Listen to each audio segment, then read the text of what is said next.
They called it community work. I called it childhood. By the time I was 10, I could fold 300 raffle tickets in under an hour, pour sweet tea for church folks without spilling a drop, and smile wide enough to make even the grumpiest deacon open his wallet. We were the glue of every fish fry, every silent auction, every revival night. And my mother. She was the queen of it all. My name is Mariah Jordan. I'm 26 now. I live in Savannah, but I grew up in Augusta, Georgia, where we didn't just believe in God, we believed in appearances. My grandfather was a deacon with a deep voice and even deeper secrets. My mother ran fundraisers that didn't have permits, receipts, or bank records. She said we were doing God's work. But what we were really doing was tax-free business with unpaid labor, mainly mine. Every summer, my cousins and I would be lined up in the back room of Mount Harmony Baptist Church, handing out envelopes and tallying auction bids. We were kids, but we weren't treated like kids. We were helpers, little soldiers in aprons and lace socks, taught to never ask too many questions. The motto was simple: smile, serve, and stay quiet. That's how we honored the family. When I was 12, I was given my first real job to manage the donation ledger. It looked like a church notebook, but I quickly realized I was writing names of people who didn't attend, amounts that didn't exist, and signatures that had already been traced. I was forging documents before I'd even kissed a boy. She leaned in close, her breath smelling like peppermints and stress, and whispered, "We help the community, just not the IRS." Because in our house, loyalty wasn't a choice, it was the currency. I watched other kids go to the mall, go to prom, post pictures in new shoes. Me? I was behind folding tables, writing names in pen, handling cash we never deposited. When I was 14, we hosted a silent auction in the church gym. I missed an entire week of CAT prep just to babysit screaming toddlers and refill the lemonade jugs. The event pulled in over $4,000. My cut: a slice of sheet cake and a lukewarm thank you. But I told myself it was fine. That sacrifice was love, that if I gave enough, they'd give it back eventually. That year, I started to feel the pressure in new ways. One cousin got a car, another got their college paid for. I got a worn-down laptop from a pawn shop, with the sticky notes still on it from the previous owner. Still, I kept helping, because I believed them. I believed we were a family built on tradition, built on grit, built on faith. When my mom's car broke down, I used half my paycheck from bagging groceries to help her fix it. When she said she needed help with back taxes, I handed her every dollar I had saved, $3,200 I'd earned over 2 years. She hugged me so tightly that day, said I was the only one who gets it. And I felt proud. I didn't realize then that pride was the bait. That love, in our house, was often just a leash. That's how deep I was in. That's how far I was willing to go to prove I belonged. I was the shield. And by then, the damage was already done. By the time I turned 20, I'd already given up 3 years of college dreams.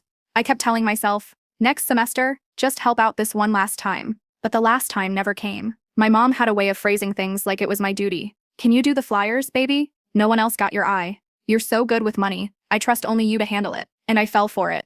Every time. Because when you grow up being called the responsible one, you start thinking responsibility is the same as love. One day, I got a job offer. An actual one. A small nonprofit that worked with foster teens needed an entry-level social worker. It wasn't glamorous, but it was mine. I remember holding the printed email in my hand, reading it over and over like it might disappear. I texted my mom the news, excited. When I called, she finally answered with, "That's nice, but who's going to run the books for the Fall Fest?" It stung, but I pushed the feeling down. I still said yes. I said yes to printing out silent auction cards. Yes, to organizing a car wash with fake donation buckets. Yes, to babysitting a cousin's baby while she danced at the fundraiser. Yes, to staying up until 2 a.m. doing flyers for an Easter brunch raffle that pulled in nearly $7,000 in cash.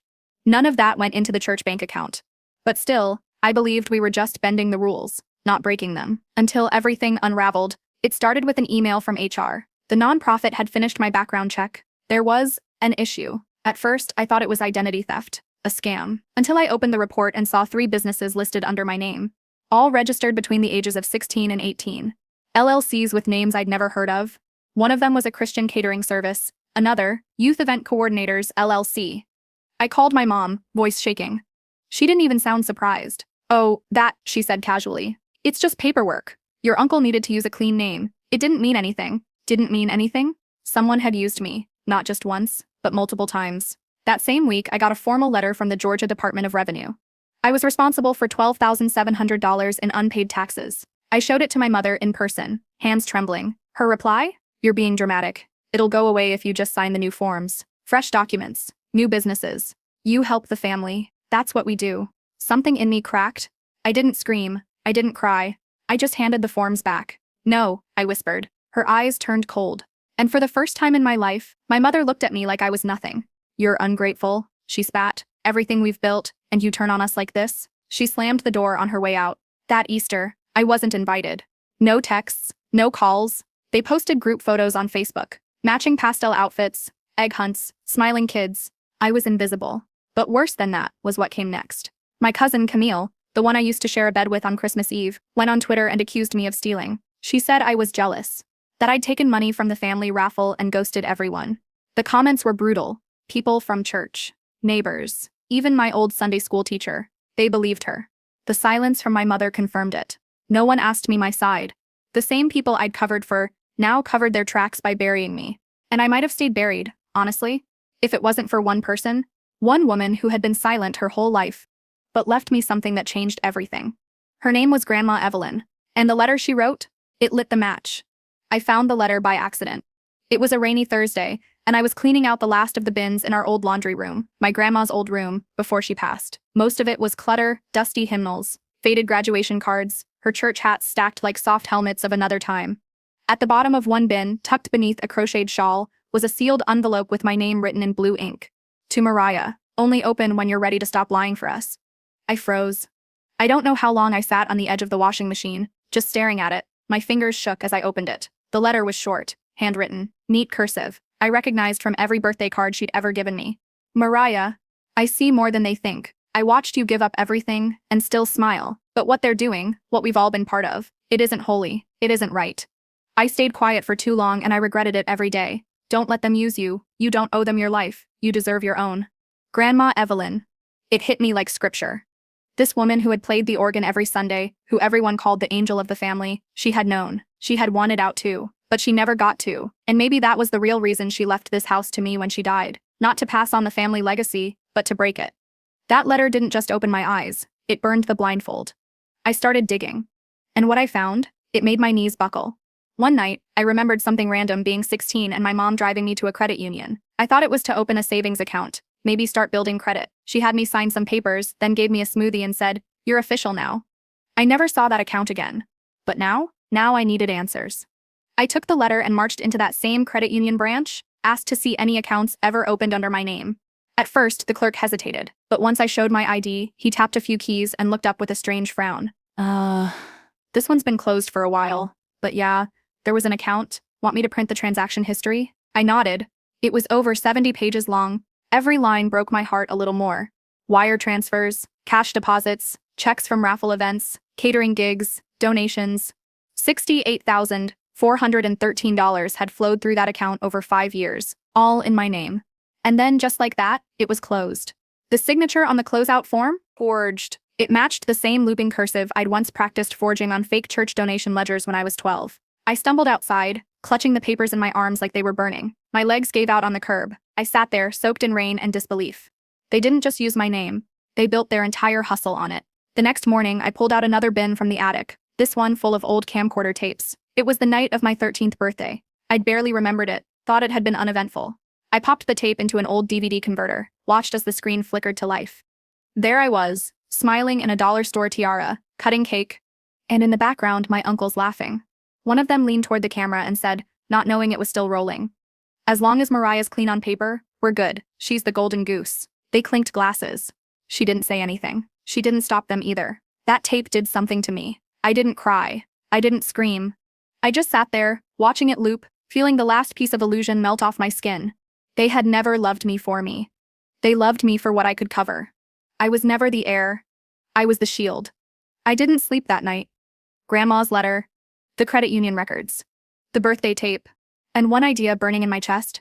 I wasn't going to be their cover story anymore. But if I was going to fight this, I needed help. Real help. Not a cousin who half believed me. Not a friend too scared to get involved. I needed someone who knew how to take this kind of mess and make it evidence. Their motto? "We believe survivors of family fraud." I didn't know it yet, but this would be the first move in a battle that would tear everything apart and finally set me free. The lawyer's name was Lex, 28, sharp, quiet, looked like she'd seen 1,000 stories just like mine, and probably believed about half of them. We met in a tiny office above a bail bonds shop in downtown Atlanta. She wore boots that clicked like truth-telling. The walls were lined with binders, and her desk had a single sign taped to the front. "No, your cousin's not a lawyer. And yes, that matters." I liked her immediately. She didn't gasp when I showed her the forged credit union documents, didn't flinch at the IRS letters or the birthday tape, just said, "I'll need copies," and handed me a legal pad. Then she asked the one question no one else had. "What do you want to do?" Not how to protect them, not how to fix it, but what I wanted. I said it before I even knew I meant it. I want to stop this, all of it. I want them to finally feel what they've done. She nodded slowly and leaned back in her chair. Okay then, let's burn it down, legally. That night, I started compiling every scrap of documentation I could find. Bank statements, birthday videos, church flyers from the raffle nights, my cousin's Facebook post bragging about the tax-free income from our holy hustle, even screenshots of group chats where my uncles joked about moving money through safe hands. And every time I thought I was out of proof, I remembered something else. Like the time my mom had me shred a box of old donation ledgers just to tidy up. Or the time my uncle said, "Make sure Mariah signs those forms, she's the only one with a clean record." Lex filed a formal report to the IRS whistleblower program, complete with a timeline, an evidence log, and notarized copies of the documents.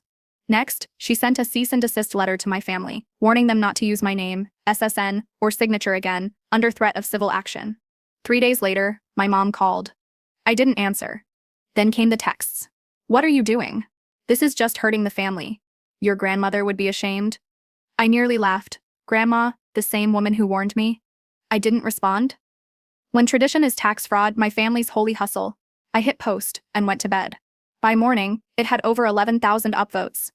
Hundreds of comments, people saying they saw themselves in my story, some who admitted they'd never considered that what their family did was actually illegal. One message stood out. It was from a woman in Mississippi. She wrote, "My mom had me running a fake daycare under my name when I was 15. I thought I was the only one. Thank you for making me feel less crazy." That day, for the first time in my life, I didn't feel alone. But things were about to escalate. The IRS didn't move quietly. Neither did the Georgia Department of Revenue. 1 month after Lex submitted our package, 2 of my uncles were indicted for tax fraud and identity theft. My mom? She wasn't charged yet, but she was officially questioned and placed on administrative leave from her job at the church. She texted me a string of fire emojis. "You destroyed us." I stared at that message for a long time. Because maybe I did, but I didn't burn the house. I just refused to hold the matches anymore. And still, the fallout came fast. My cousin Tasha made a public Instagram story calling me a snitch B*teach who sold out for clout. Old neighbors unfollowed me, some even left Bible verses in my inbox about honor thy mother. I didn't respond, because something strange was happening inside me. I was finally breathing. Finally free of those suffocating Sunday potlucks, the whispers behind the fundraisers, the fake smiles, the guilt. Lex sent me one final piece of advice. Take control of your name, before they try again. So I did something bold, something I never thought I'd have the courage to do. From Jordan to Evelyn. Grandma's name, the one person in that house who tried to save me. But what came next? It made everything before feel like a prequel. Because when I posted my story again, this time under my new YouTube channel, Southern Silence, I didn't expect it to go viral. But it did. And someone from the news called, and a university professor messaged. And suddenly, I wasn't just a survivor, I was a speaker, a mentor, a warning siren. They could gossip in group chats all day, but I had the receipts, the truth, and the mic. I thought the last name change would bring peace. A fresh start in Savannah, away from Augusta, away from all of it. New job, new apartment, new silence. I stopped jumping when my phone buzzed. Stopped scanning crowds at the grocery store, expecting to see a familiar face glowering behind the peaches. But peace? Peace didn't come easy. Because the louder my truth got, the more desperate they became to shut me down. My YouTube channel, Southern Silence, had just passed 10,000 subscribers. Most of my content was storytelling, raw, confessional, educational. No names, no specific dates. Just patterns. But I guess for people with a guilty conscience, any truth sounds like a threat. It started with petty stuff. This girl's lying. Her mom's a saint. She just wants internet clout. We all worked the raffles. One even said, she stole from the family and now plays victim. Then came the emails. An anonymous tip to my employer saying I committed fraud. An unsigned message to the university inviting me to speak, claiming I had a criminal record and a history of filing false reports. Lex said this was classic. Discredit the messenger, so people stop listening to the message. She helped me file a digital harassment report and got 2 IP addresses traced. Guess what? One was my cousin Brandon's dorm room. The other, a device linked to my uncle's HVAC business. So, I made a video. Calm, poised, truthful. Title, What Happens When Abusers Realize You Have a Platform. I didn't name names, But I told the story of how silence used to be expected, and how every time I spoke up, someone tried to smear me. I quoted something Grandma Evelyn wrote in her letter. The video hit 150,000 views in 5 days. It caught the attention of a regional journalist in Atlanta, Nina Wade, who specialized in Southern religious fraud cases. She reached out for an interview. I was terrified. This was different. This was public. But I remembered who I was doing this for, all the girls who forged ledgers before they learned algebra. So I said yes. We met in a diner off Broad Street. She had her recorder, her notepad, her quiet eyes. I told her everything, from the fake ledgers to the camcorder tape to the background check that blew up my job offer. At the end, she leaned in and asked, "If you could say one thing to your mother, what would it be?" I looked out the window. Then I said, the article dropped 2 weeks later. Front page of the Metro Justice section. The Gospel Hustle, one woman's escape from generational financial abuse. That's when everything exploded. Old church members began reaching out.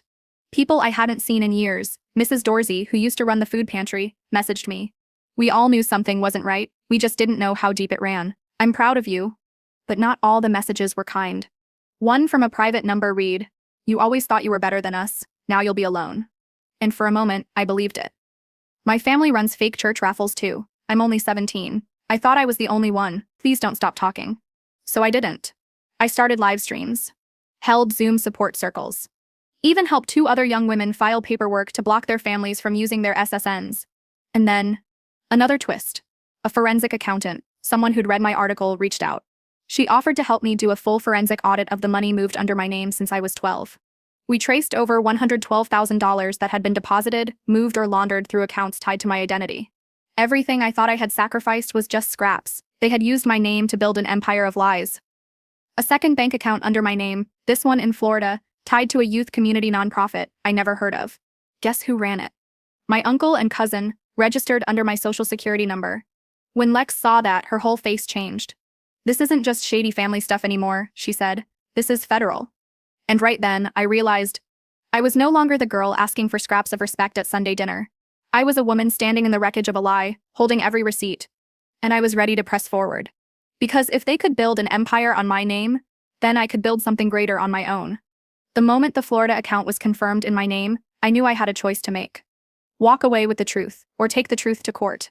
Lex looked me in the eye and said, "They've crossed state lines with financial identity theft. If we press this, it's no longer a family dispute. It's a federal crime." I didn't sleep that night. I lay on my mattress in Savannah, staring at the ceiling fan, hearing my mom's voice from when I was 10.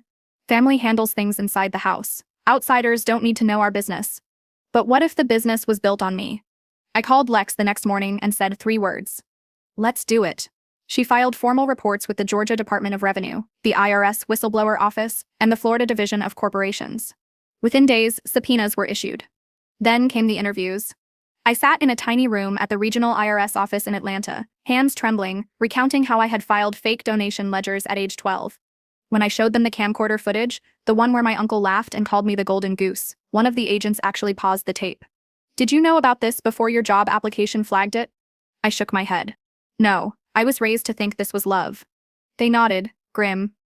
2 weeks later, agents visited my uncle's HVAC office and seized computers. He called my cell that night, screaming, "You think this makes you better than us? You're dead to this family." Then the calls started from other relatives. My cousin Tony.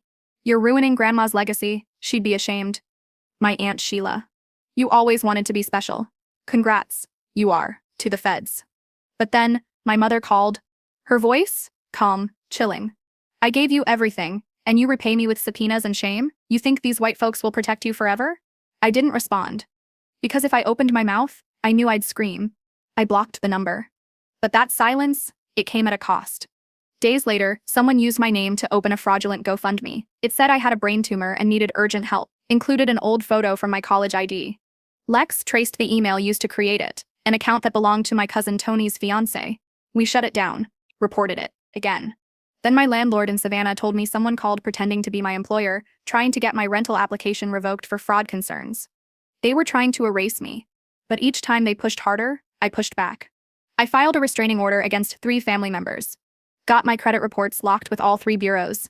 Issued legal takedown notices to anyone sharing my image without consent. But it wasn't just defense anymore, we were building a case. Lex partnered with 2 investigators and a digital forensics firm.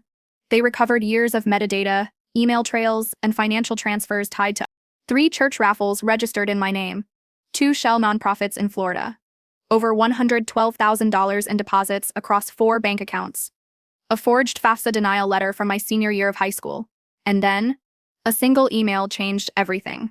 The forensic team found it buried in a Gmail archive, dated 6 years ago. From my mother to my uncle, subject line: "We'll keep her clean, just don't let her find out." The body read: "Mariah's a smart girl but too loyal. As long as she thinks she's helping, we can keep using her info. Once she moves out, we'll pivot to Tony's daughter. Keep the accounts ready." That was it. The smoking gun. When Lex saw it, she looked at me like I had just been reborn. "They didn't just use you, they groomed you, from childhood. This is systematic. This is organized crime under the RICO Act." She reached out to a federal prosecutor, and within a month, a grand jury was convened. I wasn't ready for how fast things moved after that.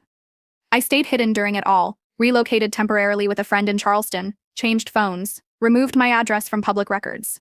But then, the news broke. Local Atlanta headlines: "Church fundraisers or financial fraud? Family under federal investigation for tax evasion, identity theft, and wire fraud." They didn't name me, but everyone knew.